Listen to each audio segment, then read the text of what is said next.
Bonjour à tous nos auditeurs et merci de vous être connectés aujourd'hui avec nous. Donc, nous recevons Antoine Aboudjian, que vous pouvez voir ici, qui est un photographe que je suis sûre que beaucoup d'entre vous connaissez, très connu dans la communauté et même au-delà. Merci, Monsieur Aboudjian. Merci d'avoir accepté notre invitation. Merci à vous. Donc, nous vous recevons aujourd'hui en ce lendemain de commémoration et de marche revendicative pour le génocide des Arméniens, parce qu'il y a une actualité très particulière en période Covid surtout. Vous organisez une exposition Place de la Bastille qui s'appelle Le Cri du silence. C'est une exposition photographique qui, je crois, va durer jusqu'au 6 mai, c'est ça? Voilà, il décroche le 7, c'est pas moi qui organise, c'est la mairie de Paris. La mairie de Paris, très bien, que nous saluons par ailleurs. Très bien. Nous allons revenir sur cette exposition, mais commençons peut-être par vous présenter un moment. Donc, ça fait plus de 30 ans que vous faites de la photographie, notamment dans des endroits qui sont un peu plus difficiles à photographier, donc des endroits de guerre, des moments un peu plus tragiques. C'est ça? En fait, ouais, c'est toute une démarche sur la mémoire des Arméniens, mais en étant photographe aussi pour des supports médiatiques, pour des journaux et pour une agence, en fait, parallèlement, je diffuse dans la presse. Voilà. Très bien. Donc cette présentation, cette exposition que la mairie de Paris co-organise avec vous, Place de la Bastille, est-ce que vous pouvez nous en parler un peu plus? Donc le cri du silence, c'est notamment sur la guerre d'Artsakh. Alors, Le Cri du silence, c'est le titre de mon dernier livre qui a été publié chez Flammarion en 2015. Et en fait, Madame Hidalgo a souhaité exposer mon travail justement en adéquation avec la commémoration, la 106e commémoration du génocide des Arméniens, particulière avec les événements qui se sont produits en Artsakh à la fin de l'année 2020. Et on l'a organisé en 2 mois, très vite. Voilà, c'était très important symboliquement que cette exposition soit présentée. Place de la Bastille, inaugurant cette nouvelle place de la Liberté, en fait, et c'est la première exposition monumentale en plein air sur la mémoire des Arméniens. Très bien. Donc, j'imagine que ça doit avoir aussi une importance particulière pour vous, parce que vous êtes rendu en Artsakh pendant la guerre. Est-ce qu'on peut parler un peu de ce moment-là, de vous, votre approche en tant que photographe sur place pendant cette période un peu, qui a été particulièrement difficile pour nous tous? Bah, moi, la singularité, c'est que ça fait 30 ans que je cours derrière des fantômes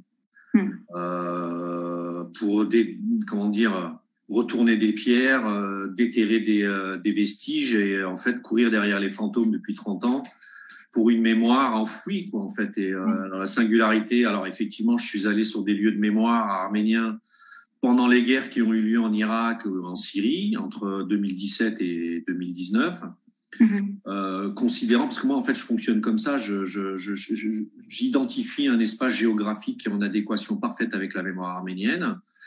Et une fois que j'ai identifié le lieu, je m'imprègne de cette histoire arménienne et après je me rends sur place pour faire des photos. Alors Mossoul en 2017, c'était parce que les Arméniens après les camps de Deir ez-Zor allaient beaucoup à Mossoul. D'ailleurs, l'armée turque était positionnée dans les années 16-17 à Bagdad.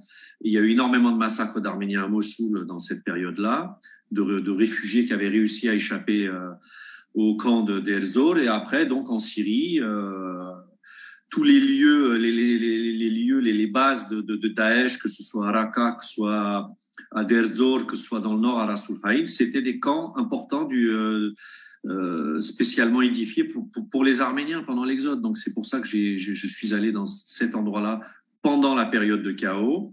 Alors effectivement, je publiais dans la presse, mais mon objectif principal, c'était de nourrir et d'alimenter ma démarche mémorielle débutée il y a 30 ans. Et les événements d'Artsakh, la singularité, c'est que, sincèrement, sans démagogie, c'est pas du tout pour romancer le récit, c'est que j'avais vraiment le sentiment de me trouver en 2015, puisque quand vous cherchez à vous trouver dans des lieux de mémoire pendant 30 ans, et que l'histoire qui s'y produit n'est pas forcément en relation avec la mémoire arménienne, et que d'un coup vous trouvez propulsé dans un endroit où ça parle arménien, où les prêtres protègent leurs églises, où l'ennemi en face est turc, bah là vous vous trouvez en 1915, vous pouvez vous trouver à Van, vous pouvez vous trouver à Mouche, vous pouvez vous trouver à Sassou, vous pouvez vous trouver au Moussadar, c'est exactement la même chose, c'est des Arméniens qui sont là pour résister face à un ennemi surarmé, appartenant à un empire, à un pouvoir ultra militarisé. En fait, j'étais en 1915, vraiment, quoi. Ouais. C'est aussi le parallèle, mais je pense que tout le monde a fait, on l'a fait hier aussi, en expliquant que c'était la continuité et que finalement ce 24 avril avait une signification toute particulière parce que c'était, il y avait une continuité. Est-ce que vous avez pu voir plus, vous savez, on a un État, donc des soldats, un esprit plus revendicatif, plus, voilà, on sait la bravoure et l'héroïsme de nos soldats sur place qui étaient face à des ennemis qui étaient beaucoup plus armés qu'eux, il y avait ce déséquilibre, mais en face aussi, on avait des soldats qui étaient valeureux, voilà, il y avait quel état d'esprit, en fait, avez-vous rencontré là-bas sur place, peut-être des Alsartis, des soldats qui se battaient généralement là-bas? Moi, je parle de ma fenêtre et en fait, je me suis pas trouvé partout pendant ces 3 mois de guerre que j'ai couverts. Pas 3 mois de guerre, mais les 3 mois que je suis resté sur place. Je parle de ma fenêtre, mais tous les militaires que j'ai rencontrés, alors il y avait effectivement beaucoup de soldats qui étaient originaires d'Artsakh. Il y avait aussi beaucoup de jeunes Arméniens d'Arménie.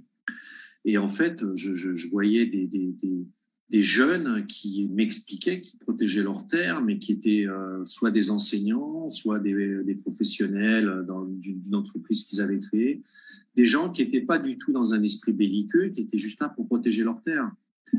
Et effectivement, la propagande, peut-être normale, hein, je ne rentre pas dans un jugement quand je dis ça, mais la propagande du gouvernement d'Arménie, enfin celle qu'elle avait choisie, et d'Artsakh aussi, c'était de peut-être à tort ou à raison pour motiver les troupes, d'expliquer que tout se passait bien et qu'on allait de toute façon gagner à terme. En fait, ils résistaient, ils combattaient, mais on sentait très bien, nous, que l'ennemi se rapprochait de plus en plus. Moi, les derniers jours, parce que j'ai jusqu'au 5 et jusqu'au 6 novembre, j'étais à Chouchi, on comprenait bien même les gens intuitivement comprenaient que la situation elle avait basculé d'un coup, quoi. Mais les jeunes allaient au combat. Et moi, je me suis trouvé à Karinda, c'était un village qui est dans les faubourgs de Chouchi, qui est en contrebas de Chouchi, en fait. Il y avait des jeunes qui étaient là sur les tranchées, qui étaient vraiment très jeunes et qui n'étaient pas du tout des combattants aguerris. Donc, mais ils étaient là pour dire on va combattre jusqu'au bout. Donc, c'est pas un mythe, la résistance arménienne. Et quand je dis que je me sentais en 1915, c'est que voilà, c'est des gens qui protégeaient leurs terres. C'est très fort ce que vous dites, parce que c'est quelque chose qu'on n'arrête pas de répéter. Et il y a eu aussi, et peut-être que justement votre profession, votre aspect un peu, la photographie va nous permettre de répondre à ça. Il y a aussi beaucoup une guerre d'information qui a eu lieu pendant cette guerre-là, avant et pendant et après aussi, où en fait l'Azerbaïdjan nous présentait comme des terroristes. Nous les présentions comme des terroristes avec des faits, avec des preuves, en disant qu'il y avait des djihadistes de l'autre côté, enfin en expliquant, et eux étaient dans une logique de guerre d'information aussi, où on voyait des photos trafiquées. Bon, j'imagine qu'il doit y avoir ça des deux côtés aussi, mais qu'est-ce que vous pouvez dire, enfin vous qui êtes photographe et qui êtes sur place et qui êtes justement au cœur de ce dispositif-là, qu'est-ce que vous pouvez dire là-dessus, sur cette un peu guerre d'information? Ils ont préparé cette guerre. Ouais. Ils ont préparé, comme ils ont préparé le génocide et qu'ils ont préparé la phase terminale du génocide, à savoir la négation, ils ont préparé cette guerre. Et cette guerre a été aussi préparée médiatiquement. Ils ont tout prévu, en fait. Et en revanche, ce qu'ils ont très bien compris, c'est que la résistance arménienne était une résistance farouche. Ils ont la mémoire de Sassoun, de Mouche, de Moussadar, de Van. Et c'est pour ça les Arméniens se sont trouvés face à 3 armées. Il faut quand même réaliser ce qui s'est produit, c'est qu'une petite région, une petite province qui réunit une vingtaine de milliers de soldats s'est trouvée face à une armée de 150 000 soldats, parmi lesquels la 9e armée la plus puissante au monde, avec des djihadistes. En fait, les dés étaient jetés dès le départ, en fait. Et ils ont préparé tout.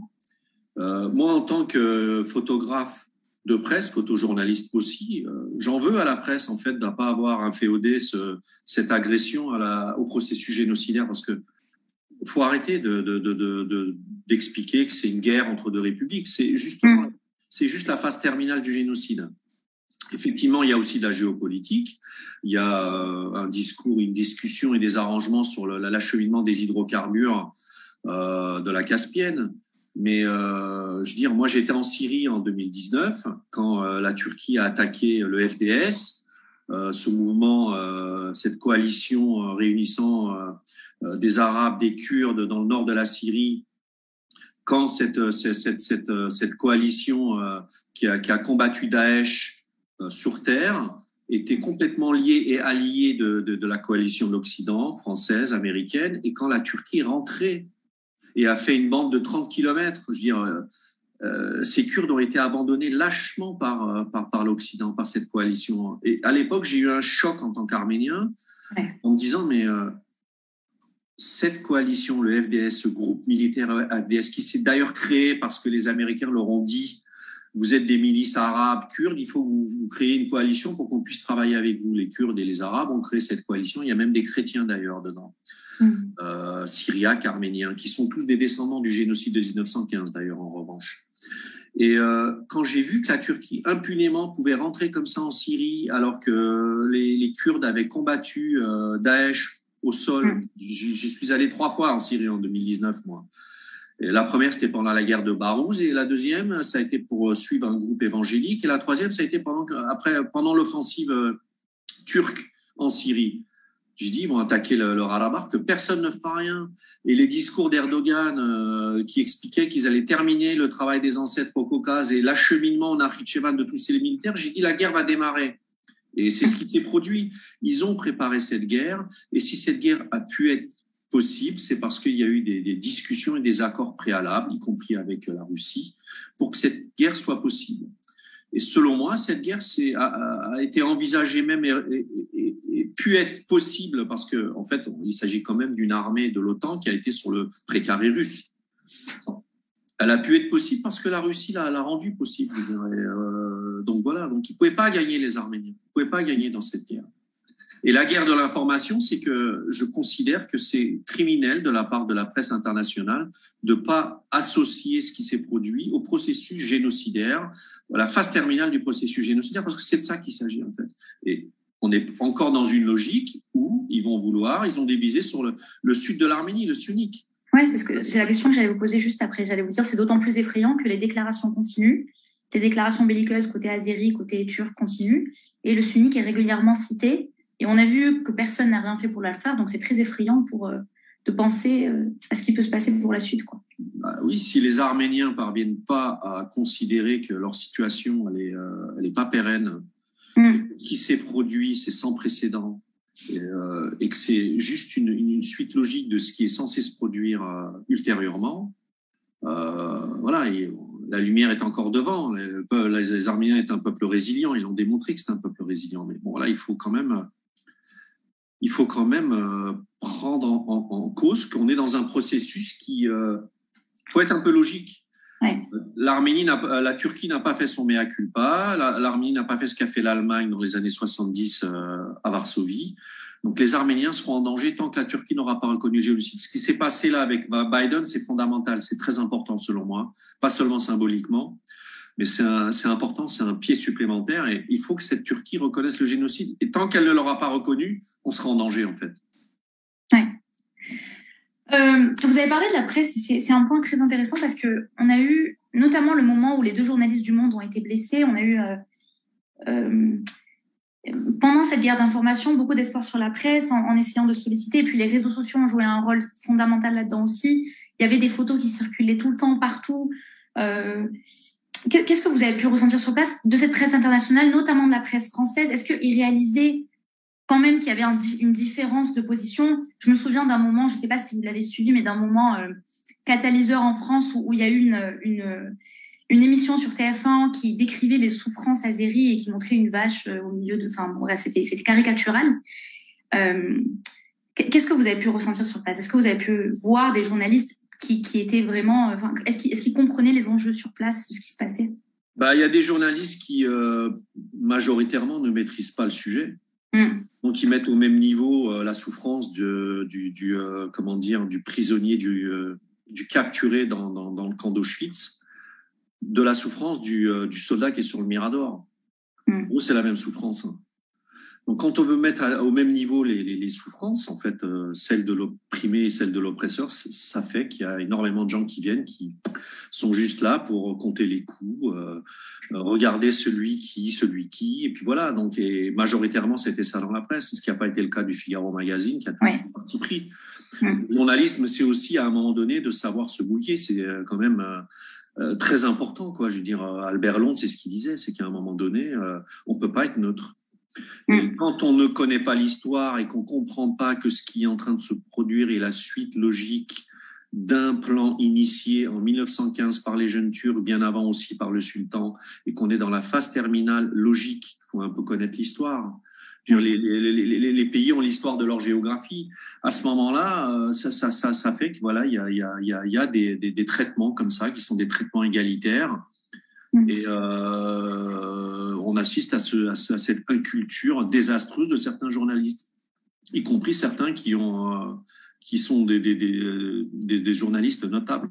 Ouais. Le journalisme, c'est à un moment donné de comprendre ce qui est en train de se produire et de le dénoncer. Donc, voilà. Le Figaro Magazine l'a fait, Le Point aussi, je crois qu'ils l'ont fait. Voilà, donc faut savoir se mouiller dans la vie. Et moi, je suis scandalisé par ça, ce traitement de la presse par certains, par inculture. Voilà, une guerre entre deux républiques. Effectivement, ce territoire est considéré par l'ONU comme un territoire souverain appartenant à l'Azerbaïdjan. C'est comme si, je veux dire, faut dire que c'est Staline qui a donné ce territoire en 21 à la nouvelle naissante république d'Azerbaïdjan qui n'existait pas et qui a été fondée sur une incohérence ethnique. Et il faut dire aussi que, en fait, Staline, c'est Hitler puissance 10. Il y a plus de morts derrière Staline que derrière Hitler.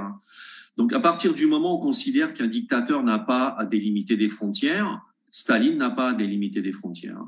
Et les frontières arbitrairement données pour des raisons stratégiques, motivées aussi par la nouvelle Turquie naissante, n'ont pas droit de citer. Peut-être l'erreur des Arméniens, ça aurait été de ne pas se battre pour donner un statut officiel à cet Artsakh-là. Parce qu'il faut aussi parler des erreurs arméniennes dans cette histoire. Voilà, donc la guerre est légale à partir du moment où l'ONU ne décrète pas que cette région est arménienne. Donc les Azerbaïdjanais se sont cachés derrière cette réalité-là. Les Arméniens sont responsables de ne pas s'être battus pour reconnaître officiellement, d'une part, cette région et de se battre pour que les instances internationales, à l'instar du Kosovo, reconnaissent cette région comme une région arménienne. Ça change tout. Hein. À partir du moment où quelqu'un est hors la loi, vous pouvez lui faire un procès. Le problème, c'est que voilà, cette guerre est considérée comme n'étant pas hors la loi. Donc, c'est problématique. Et les journalistes qui connaissent pas l'histoire, et c'est une majorité, ils considèrent que voilà, ce territoire est un territoire souverain azerbaïdjanais. Les Arméniens sont des sécessionnistes. Ouais. Et donc, voilà. Donc, alors que c'est pas du tout comme ça que les choses se passent. Ce territoire a été arbitrairement donné par un dictateur à une république autoproclamée, arbitraire, puisque les Azerbaïdjanais, tous les historiens vous le disent, ils existaient au nord de l'Iran. Il y avait effectivement des Tatars musulmans dans le Khanat de Bakou, mais il y avait une vingtaine d'ethnies présentes, y compris des Arméniens, des Russes, des Géorgiens, des Taliches, des Oudis, etc. Donc l'Azerbaïdjan, c'est un projet initié par les jeunes Turcs. C'est un projet initié par les jeunes Turcs, l'Azerbaïdjan du Caucase. Après la bataille de Sartarabad. Donc, on est dans la phase terminale du génocide, rien d'autre. Oui. Une dernière question peut-être sur tes points de vue, sur ces questions générales avant de revenir sur l'exposition. On a une personne qui nous écoute qui a posé une question, donc Méline Matoussian. Selon vous, quelle autre action pourrait mettre en œuvre la diaspora pour sensibiliser la presse, et donc les photographes aussi, sur la question des prisonniers de guerre? La diaspora l'a fait beaucoup. Au-delà de ses capacités pendant cette guerre-là, désormais, je pense que la diaspora doit professionnaliser ses structures. Les structures, elles doivent être composées de juristes, d'avocats, de lobbyistes. Il faut professionnaliser. Et à partir de ce moment-là, à partir du moment où les gens vont être en permanence sur ce sujet arménien, comme le font les Turcs, comme le font les Azerbaïdjanais,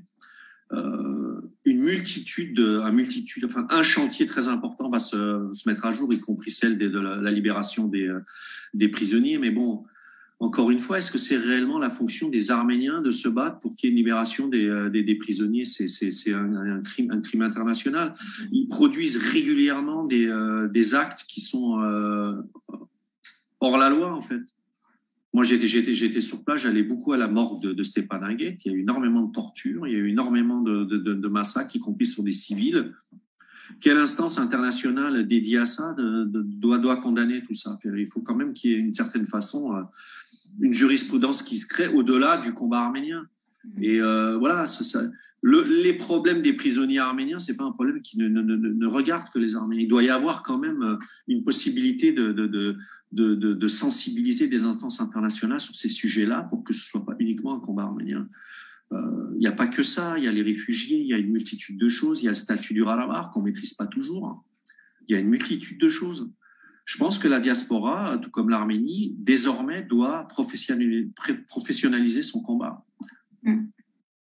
Et les monuments aussi. Vous avez parlé aussi d'un numéro. Voilà, encore une fois, c'est qu'en fait, ils sont parvenus à une république qui n'a même pas 100 ans. Ils sont parvenus à convaincre le monde, en fait, que c'est un territoire qui leur appartient, qui a arbitrairement été donné par un dictateur, offert par un dictateur, dans lequel il y a des vestiges qui datent de l'Antiquité et qui appartiennent au patrimoine arménien et aussi au patrimoine de l'humanité, parce qu'on est dans la jeunesse du christianisme là-bas. Le premier monastère créé par Mestre Mashtot, c'est à Amaras, dans le sud. C'est quand même édifiant, quoi, que les Arméniens soient seuls face à cette réalité, quoi. On a dû donner des territoires qui appartiennent au patrimoine culturel et historique des Arméniens sous prétexte qu'un dictateur a délimité des frontières qui appartiendraient à une république autoproclamée en 1918. Ouais. C'est différent, comme vous dites. Si on revenait un peu sur l'exposition aussi, est-ce que vous pouvez nous en dire plus? Donc, le cri du silence, c'est une formulation très forte, mais à la fois très juste sur ce qui est en train de se passer. Est-ce que vous pouvez nous décrire un peu l'exposition un peu plus L'exposition, Madame Hidalgo a eu le livre Le cri du silence, publié par Flammarion en 2015 dans les mains, et elle a tout de suite voulu organiser une exposition avec ce travail. Alors, c'est compliqué avec cette situation de crise sanitaire, mais et la place de la Bastille avait accueilli aucune exposition. Au début, ils pensaient la faire sur la place de l'Hôtel de Ville, mais il y avait déjà un événement qui était organisé. Et très vite, ils m'ont proposé soit là dans le site où il y a la statue de Comitas, soit peut-être Bastille. Moi, tout de suite, d'emblée, le symbole de la place de la Bastille, pour moi, c'était très fort. On est dans un lieu symbolique de l'histoire française, nouvellement aménagé, puisque c'est désormais une place piétonne. Et très vite, j'ai pensé que c'était une bonne idée, quoi. Alors, le livre, elle l'a eu entre les mains grâce à mon ami comédien Simon Abkarian. Et très vite, j'ai pensé que Simon pouvait écrire un superbe texte sur les événements actuels, on va dire, et sur les images. Et ça s'est organisé en 2 mois. Donc, on a fait aller que de l'avant avec la mairie, avec la cellule qu'a créée Madame Hidalgo Madame la maire Hidalgo pour organiser cette exposition, ce qui n'a pas été simple, parce que 2 mois, c'est très court.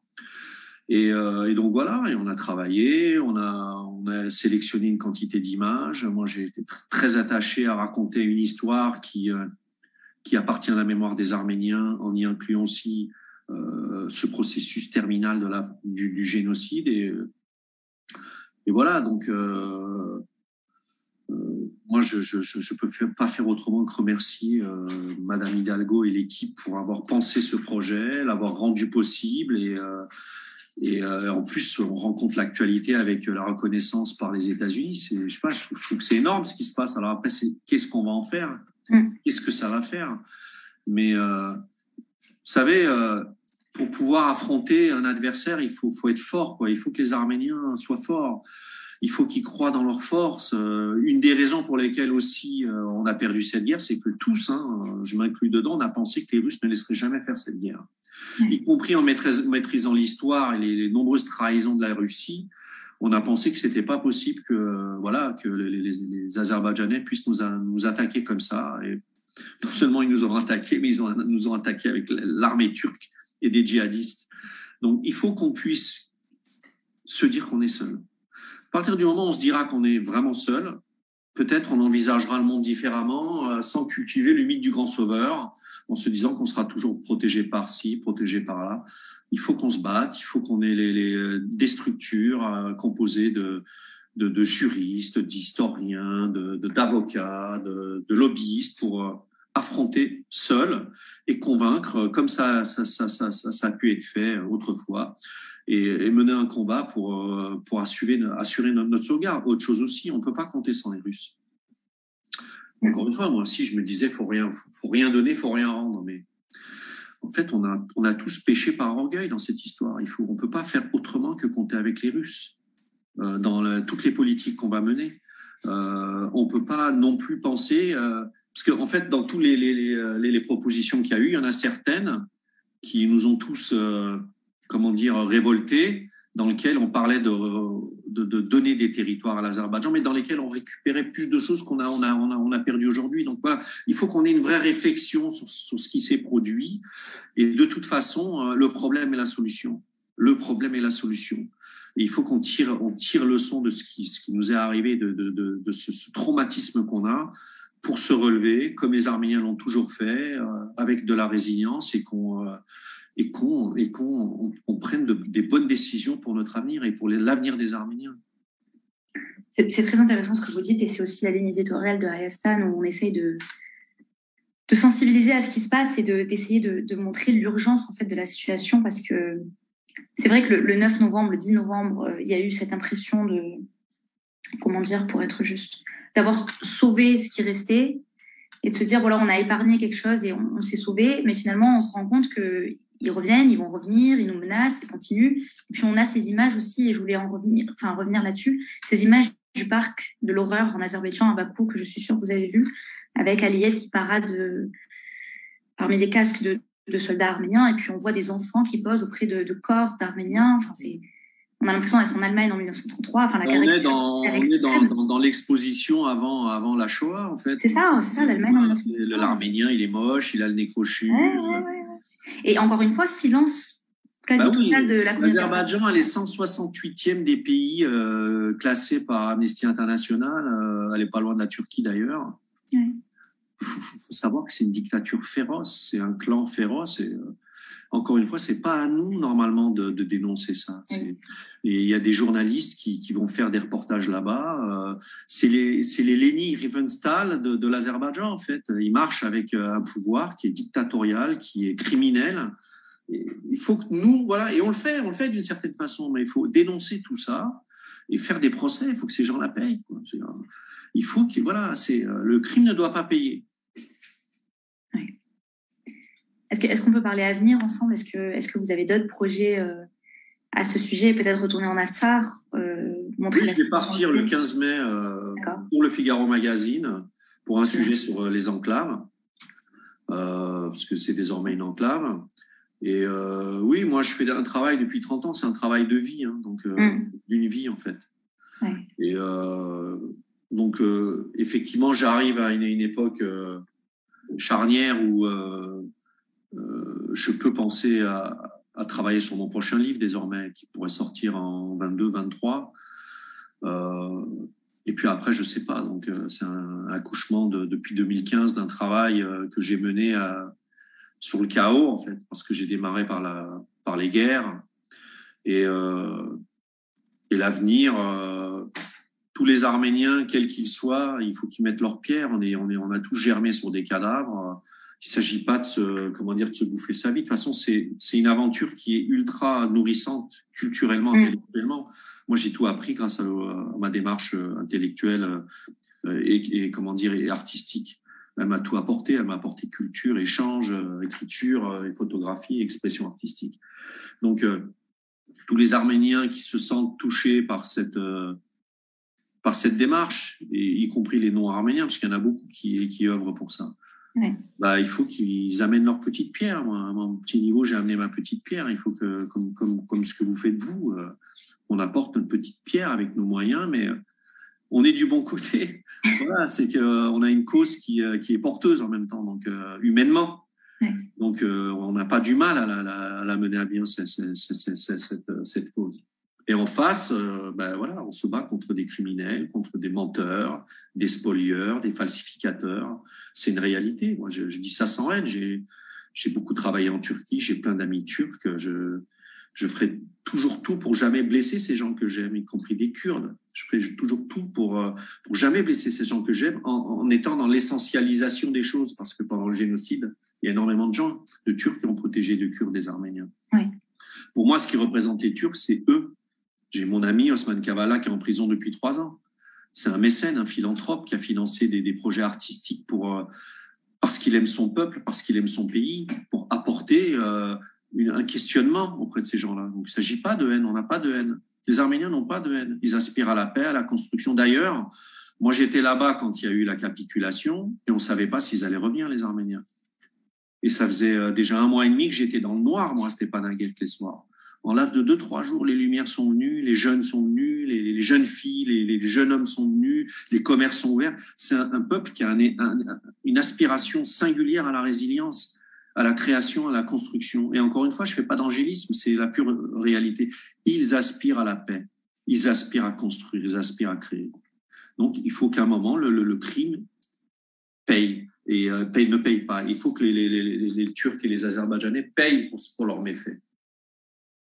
C'est porteur d'espoir ce que vous dites, et c'est aussi, on le répétera jamais assez, il faut jamais mettre sur un même pied d'égalité l'agresseur et l'agressé.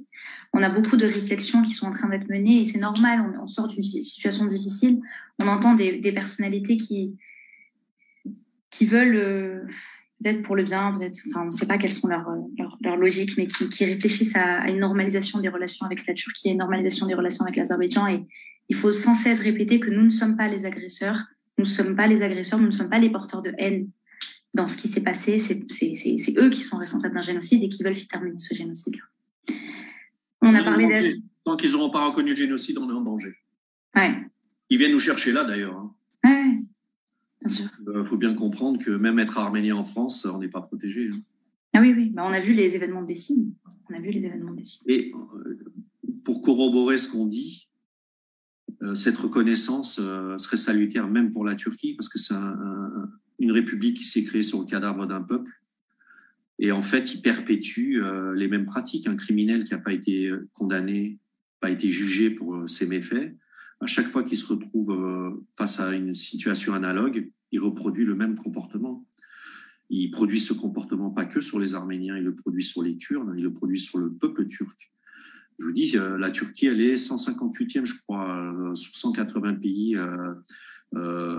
condamnés pour liberté, liberticide concernant la presse, concernant les intellectuels. Donc, je pense que cette reconnaissance serait salutaire pour la Turquie aussi, pour son peuple, pour son histoire. Bien sûr. Donc voilà, on a parlé des projets d'avenir, on a parlé de votre exposition qui se termine, je crois, le 6 mai. Est-ce que vous avez d'autres villes peut-être d'envisager pour reproduire cette exposition? Est-ce que c'est quelque chose que vous souhaitez? Moi, j'envisage rien et je souhaite, et effectivement, mais moi, je suis pas en capacité d'organiser les choses. L'organisation d'un événement artistique demande des moyens, demande un lieu. Moi, à mon humble niveau, je peux juste offrir mon travail artistique, photographique. Et en fait, je suis ouvert à toutes les propositions sans problème. Très bien. On fait un appel à tous ceux qui nous écoutent dans différents endroits de France. Ils peuvent contribuer à nous aider, à vous aider à faire connaître ce qui se passe dans différents endroits de France. Ça ne serait que salutaire. Peut-être un petit mot pour la fin? Est-ce que vous avez un petit mot de fin pour terminer cet entretien? La lumière est devant. Et je vous dis, je répète ce que j'ai dit, la solution est dans le problème. Donc le problème, il ne faut pas qu'il nous réduise au néant. Il faut qu'on analyse bien ce problème pour comprendre qu'on est partie intégrante du problème. Voilà. Et quand on aura compris ça, on va certainement, que ce soit la diaspora, que ce soit l'Arménie, avancer. Et on devait déjà pu être là, on est encore là.